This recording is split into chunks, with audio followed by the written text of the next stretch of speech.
ಸ್ನೇಹಿತರೆ, ನಮಗೆ Nelamangala NH75 Kunigal highway ಹೊತ್ತಿಗೆ ಕರಡಿಗುಚ್ಚಮ್ಮ ದೇವಿಯ ಮೂಲ ದೇವಸ್ಥಾನ ಮಾಧವರ ಅಂತಂದ್ರೆ ಒಳ್ಳೊಳ್ಳೆ ಹಿಡನ್ ಪ್ಲೇಸ್ ಅಂತಲೇ ಹೇಳ್ಬೋದು. ಇಲ್ಲಿ ಸೊ ಟ್ರೆಕ್ಕಿಂಗ್ ಕೂಡ ಇದೆ ಇಲ್ಲಿ.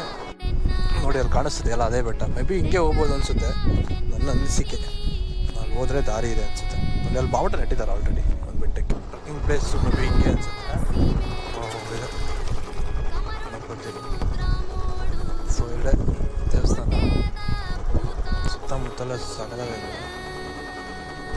ಒಳ್ಳೆ ಏನಾರು ಊಟ ಗೀಟ ಮಾಡಬೇಕು ಅಂತ ಹೇಳಿದ್ರೆ, ದೇವ್ರ ದರ್ಶನ ಮಾಡಬೇಕು ಅಂತ ಹೇಳಿದ್ರೆ ಒಳ್ಳೆ ಒಂದು ಪ್ಲೇಸ್ ಅಂತ. ಅಣ್ಣ ಬೆಟ್ಟಕ್ಕೆ ಎಲ್ಲಿ ದಾರಿ ಇದೆ? ದಾರಿ ಇಲ್ವಾ? ಅಂದ್ರೆ ಹತ್ತಕ್ಕಾಗಲ್ಲ. ಮತ್ತೆ ಬಾವುಟ ನೆಟ್ಟಿದ್ದಾರೆ ಮೇಲ್ಗಡೆ. ಹೌದಾ? ಎಷ್ಟು ವರ್ಷದ ಜಿಪ್ಸಿ ಅಣ್ಣ? 95. ಸೊ ಈ ಒಂದು ದೇವಸ್ಥಾನಕ್ಕೆ ಯಾರೆಲ್ಲ ವಿಸಿಟ್ ಮಾಡಿಲ್ಲ ಬಂದು ವಿಸಿಟ್ ಮಾಡಿ. ಚೆನ್ನಾಗಿದೆ ಪ್ಲೇಸು. ಸುತ್ತಮುತ್ತ ನೋಡಿ ಹೆಂಗಿದೆ ಅಲ್ವಾ? ಒಂದು ಹೈವೇ ಹೋಗೋತ್ತಿಗೆ ನೀವು ಬೆಂಗಳೂರು ನೆಲಮಂಗಲ ಹೋಗೋತ್ತಿಗೆ ಒಂದು ಒಳ್ಳೆ ಸ್ಟ್ಯಾಚು ಕಾಣಿಸುತ್ತೆ, ಕರಡಿಗುಚ್ಚಮ್ಮ ಅಂತ. ಸೊ ವಿಸಿಟ್ ಮಾಡೋದಾಯಿತು. ಇದ್ರ ಬಗ್ಗೆ ಏನಾದರೂ ಗೊತ್ತಿದ್ರೆ ಕಮೆಂಟ್ ಬಾಕ್ಸಲ್ಲಿ ತಿಳಿಸಿ.